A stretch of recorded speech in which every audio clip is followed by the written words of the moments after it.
Olá, tudo bem com vocês? Nesta aula eu farei uma aplicação da simulação Monte Carlo em problemas de finanças, que é um problema da análise de insolvência de empresas, que eu usaria o modelo de Kantz. E é bem interessante essa aplicação,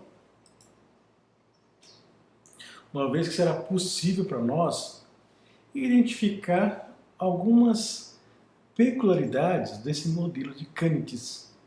Então, quando a gente fala em insolvência é a capacidade da empresa, ou melhor dizendo, a incapacidade da empresa em não conseguir honrar alguns compromissos. Já a falência é quando de fato tem a justiça no meio, ou seja, a empresa quebrou. Ela não tem nenhuma capacidade de honrar seus compromissos. Então há a interferência da justiça. E o modelo de Kantz, que vem derivado de uma análise discriminante, ele tem esse fator de insolvência, com essa função linear. Se do x1, x2 até o x5, vendo lá da análise por indicadores contábeis, informações da demonstração do resultado do exercício e informações do balanço patrimonial. O que vocês podem fazer? Pessoal da engenharia de produção, da administração, economia, contabilidade, áreas afins, vocês podem utilizar em 3 períodos distintos de DRE e balanço para fazer uma análise bem interessante da insolvência, ou de insolvência, melhor dizendo, aplicando aqui a simulação Monte Carlo no R. E como brinde, vou postar depois o arquivo R para que vocês possam replicar tranquilamente em casa. Então, o nosso exemplo vem daqui.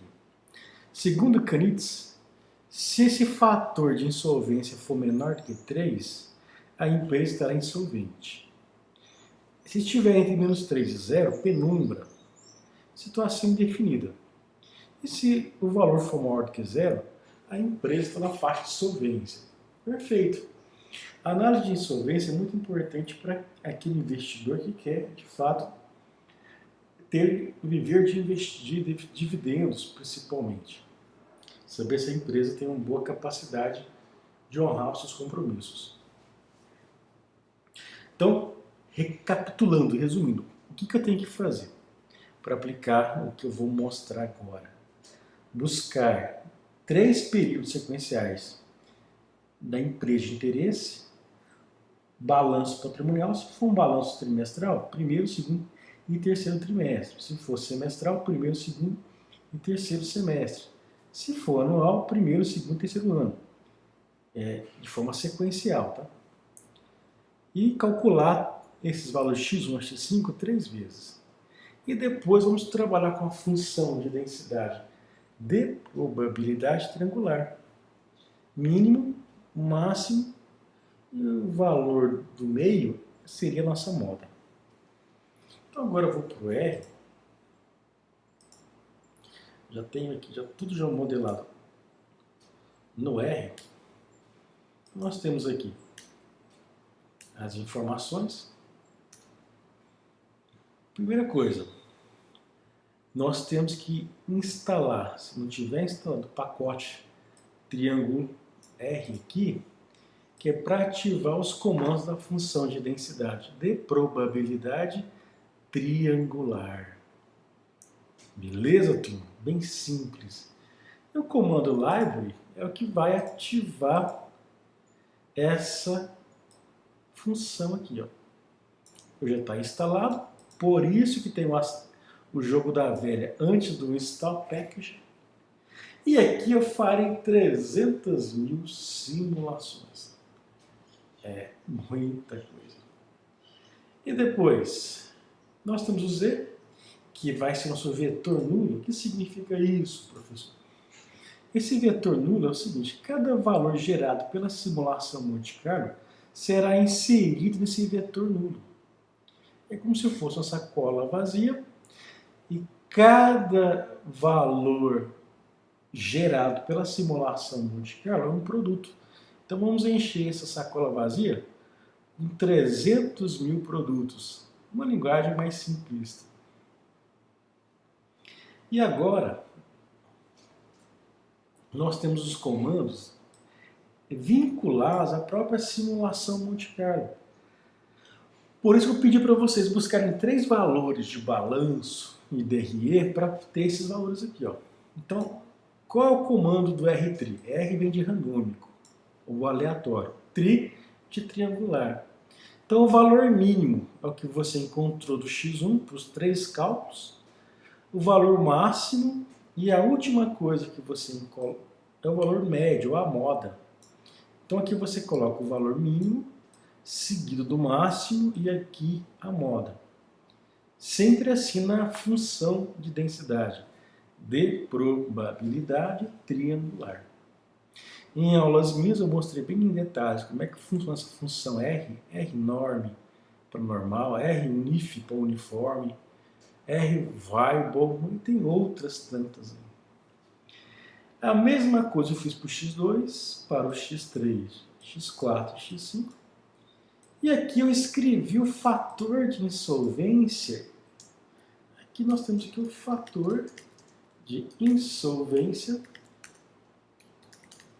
Isso aqui é o F de Kant. Beleza. Então, se eu clicar aqui agora, estou aqui. Ó. Ele vai gerar demora. Está vendo que apareceu aqui um stop? Significa que ele está gerando as 300 mil simulações, o que pode demorar um pouquinho.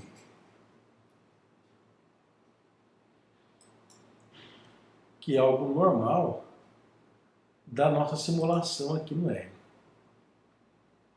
Vou gerar aqui as 300 mil simulações. Esse comando de apply right-hander é para fazer um histograma um pouco mais elaborado. Agora eu vou pedir para ele executar o histograma. Aqui está o histograma das 300 mil simulações. No entanto, eu quero fazer uma análise mais estatística dessa análise de insolvência. Então agora eu vou usar esse comando par m from c igual 1, 2, significa que na mesma linha eu quero 2 figuras. Nesse mesmo campo aqui, 2 figuras serão geradas. Acabei de ativá-lo.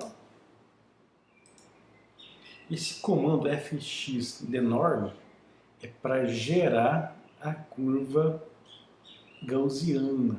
Ao invés de ver o histograma, eu só quero olhar para a curva. Mais uma vez, pode demorar um pouco. Esse comando aqui é o plot de full, z, que é a variável, ou seja, a nossa sacola vazia, f de x, aqui a função que eu acabei de fazer aqui.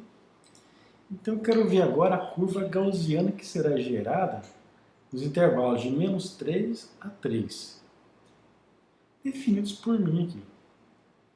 E vamos ver o gráfico a ser gerado. Pode demorar um pouco, porque são 300 mil valores.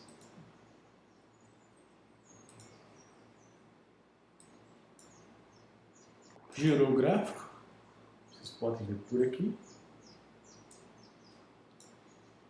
Agora os comandos desse segmento para traçar 2 retas na vertical para ilustrar justamente a faixa de penumbra.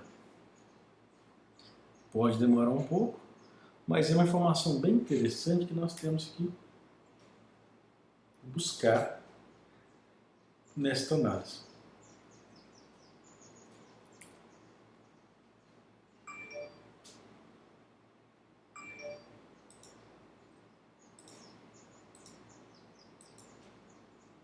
Já girei com o comando de segmentos as 2 retas na vertical para mostrar a situação de penumbra. O próximo comando eu quero descobrir qual é a probabilidade que a empresa tem vinculado à penumbra. Qual é a probabilidade, de fato, da empresa estar em penumbra? Nesse momento, eu acabei de calcular dentro do R, lembrando que esse pacote aqui vai para vocês no meu canal, qual é a probabilidade entre essas duas retas aqui em azul?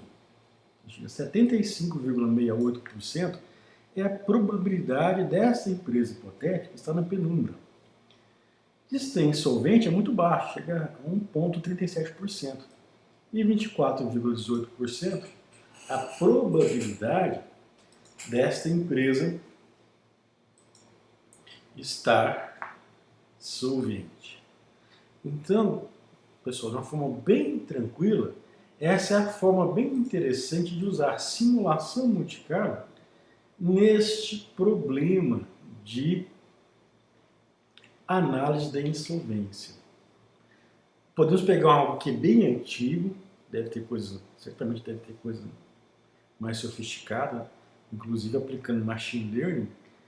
Contudo, fica uma análise muito bacana quando você combina com a simulação Monte Carlo. E aqui no R, com tudo feito especialmente para vocês. Esse último comando, ele vai gerar a curva normal acumulada para estes dados. Desta forma, temos aqui toda a análise feita por um indicador de Canitz. Depois faria a mesma coisa por de Elizabetsky. Então nós temos aqui uma análise bem completa, análise de solvência, aqui usando o fator de insolvência de Canitz. E até a nossa próxima aula.